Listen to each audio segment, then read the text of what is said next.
Hi friends, ఎలా ఉన్నారు? Friends, ఈరోజు నేను మిమ్మల్ని ఒక ప్రశ్న అడగాలనుకుంటున్నాను.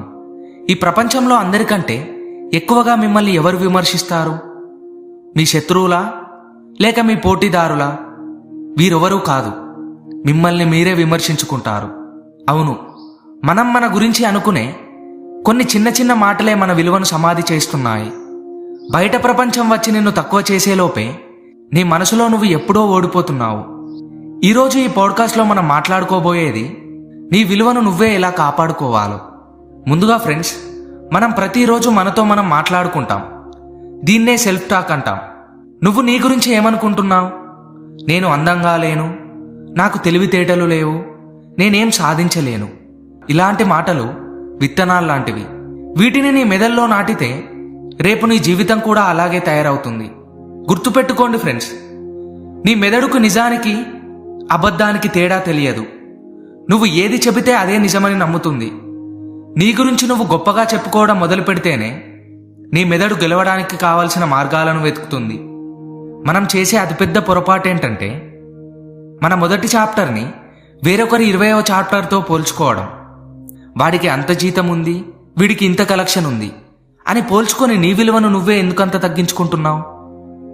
చేప నీళ్లల్లో వేగంగా ఈదుతుంది, పిట్ట ఆకాశంలో ఎత్తుగా ఎగురుతుంది. ఇక్కడ చేప ఎగరలేదని, పిట్ట ఈదలేదని వాటి విలువ తగ్గిపోదు కదా. నీకంటూ ఒక ప్రత్యేకమైన దారి ఉంది. నీ టైం లైన్ వేరు, నీ గమ్యం వేరు. వేరొకరిలా మారాలని ప్రయత్నించడం అంటే నీ ఉనికిని నువ్వు అవమానించుకోవడమే. చాలామంది తమని తక్కువ చేసి మాట్లాడే వ్యక్తుల దగ్గరే ఉండటానికి ఇష్టపడతారు. ఎందుకంటే ఒంటరితనం అంటే భయం. కానీ గుర్తుంచుకోండి ఫ్రెండ్స్, నిన్ను గౌరవించని చోట, నీ విలువ తెలియని చోట నువ్వు ఉండటం అంటే నీ ఆత్మగౌరవాన్ని నువ్వే చంపుకోవడం. అక్కడి నుండి వెనక్కి తిరిగి చూడకుండా నడిచి రావడం అహంకారం అవ్వదు, అది కనీస ధర్మం అవుతుంది. నీకు నువ్వు విలువ ఇచ్చుకోకపోతే ఎదుటివాడు నీకు విలువ ఇవ్వాలని కోరుకోవడం మూర్ఖత్వమే అవుతుంది.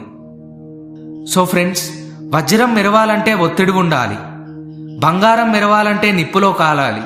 నీ జీవితంలో ఎదురయ్యే సవాళ్ళు నిన్ను తక్కువ చేయడానికి కాదు, నీలో ఉన్న అసలు సత్తాను బయటకు తీసుకురావడానికి వస్తాయి. నువ్వు ఒక అద్భుతానివి. నీలో ఉన్న శక్తి నీకే తెలియదు. నీ సామర్థ్యం మీద నీకు నమ్మకం లేనప్పుడు ఈ ప్రపంచం నీ మీద ఇన్వెస్ట్ చేయదు. నీ కలను నువ్వే నమ్ము, నీ కష్టాన్ని నువ్వే గౌరవించు. సో ఫైనల్గా ఫ్రెండ్స్, నేను చెప్పాలనుకున్నది ఒకే ఒక మాట.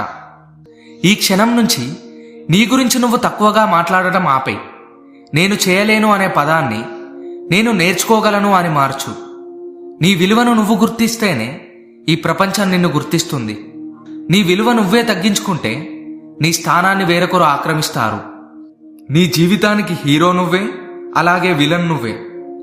హీరోలా బతకాలో లేక విలన్లా నీ జీవితాన్ని నువ్వే పాడు చేసుకోవాలో నిర్ణయించుకో.